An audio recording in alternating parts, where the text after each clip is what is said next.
quase 17 anos que a Priscila vivenciou uma grande alegria que foi a gravidez da primeira filha em 2007.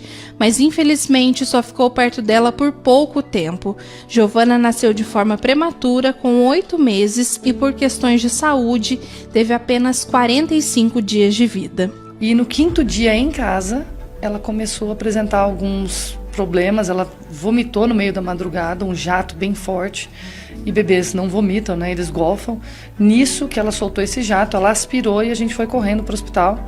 Eles fizeram uma limpeza, ela aspirou, foi para o pulmão, ela ficou internada para tratar essa pneumonia por aspiração. Só que nesse meio tempo dessa internação, ela começou a ter outros sintomas de outro problema, né?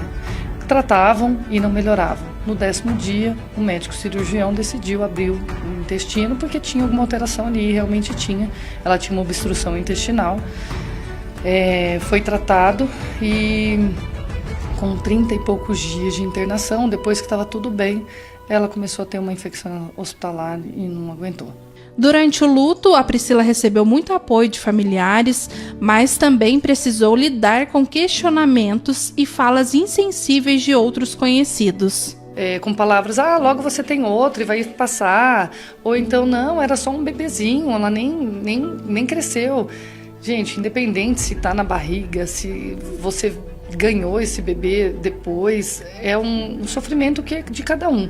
E é uma dor terrível, porque a mulher, ela sofre todas as mudanças e você se adapta, tanto de corpo quanto de mente, para esperar esse bebê.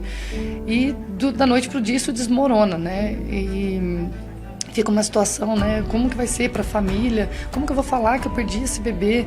A gente se sente impotente e tá fora do nosso controle, né? A melhor coisa que eu digo para quem tá de fora, olhando quem está passando por esse luto, é acolher, tá ali disponível para a pessoa. Às vezes as palavras não é aquela que acolhe, mas o estar presente, mostrar para a pessoa que você se importa, é a melhor da situação.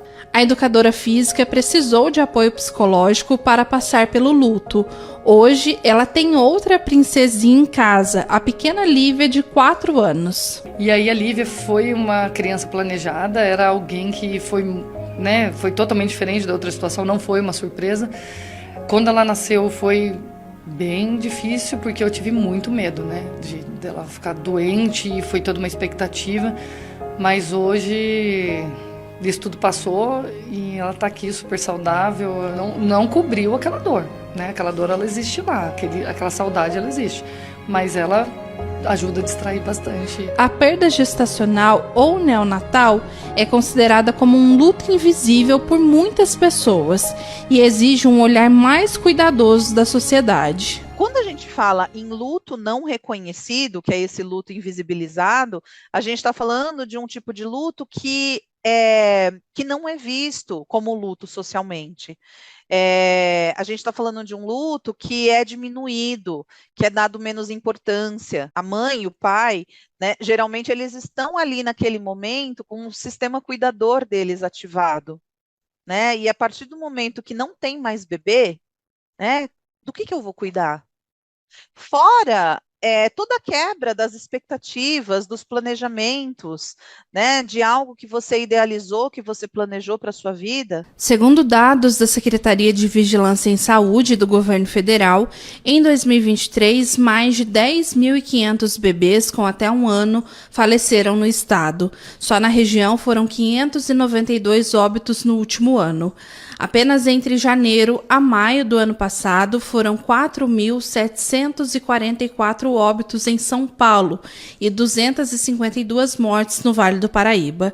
Agora, em 2024, aconteceram mais de 3.300 mortes gestacionais e neonatais no estado nesta faixa etária, e no Vale do Paraíba foram 180 mortes.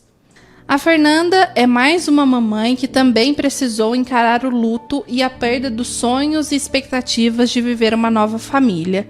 Ela perdeu o primeiro filho no ano passado em decorrência de um aborto espontâneo, com 8 semanas de gestação. As pessoas têm muita curiosidade para saber, o que você sente? Eu falo assim, é uma dor de cólica e uma dor de perda, né? É uma dor assim, que você tá perdendo alguma coisa no seu corpo. E aí Eu fui fazer ultrassom, era acho que quase 1h30, mais ou menos. E eu olhava e eu orava, eu só falava assim, não pedindo pra que nada acontecesse, mas pedindo para que Deus fizesse a vontade dele, né? E que por mais que eu quisesse, aquele filho eu entenderia que eu tentaria entender, né? Que fosse a vontade dele e que fosse feito. E aí quando eu falei isso, eu senti naquela hora, eu senti que eu tinha perdido. Naquela hora eu senti que algo tinha saído de mim. O apoio do marido foi fundamental para auxiliá-la nesse período mais difícil, principalmente durante o tempo que ficou no hospital. E assim, era muito ruim você tá dentro de um quarto que era compartilhado com outras mães. E aquelas mães, elas não estavam passando pelo mesmo processo que você. Na verdade, você é uma exceção à regra, né? Porque aquelas mães estavam esperando para ter seus filhos, para pegar eles no colo, umas em trabalho de parto e outras já com seus filhos no colo. E você olhando tudo aquilo e elas te perguntando, e o seu? Não tem seu, né? Então foi isso, né? Foi assim, a minha cabeça travou ali. Então, por exemplo, hoje em dia tem muitos grupos, tem muitas ONGs que fazem trabalho de acolhimento a mães enlutadas, a pais enlutados, né? Mas a gente ainda vê que é muito pouco perante a tudo que a gente ainda precisa caminhar, porque o nosso caminhar, ele depende de uma consciência para que a gente possa ter políticas públicas que acolham melhor essas mães. E depois de tudo, hoje a família vive uma nova alegria, a espera da Emily aos 9 meses. Você se agarra na esperança de que não, dessa vez vai ser diferente, né? Então, assim, o que a gente pode fazer é melhorar nossos hábitos, né? Então, talvez não fazer tanto esforço quanto antes, comer um pouco melhor, ter uma alimentação um pouco mais balanceada, praticar um exercício físico, nunca faltar no pré-natal, que é extremamente importante, fazer todos os exames, é isso, sabe? Fazer aquilo que está ao nosso alcance.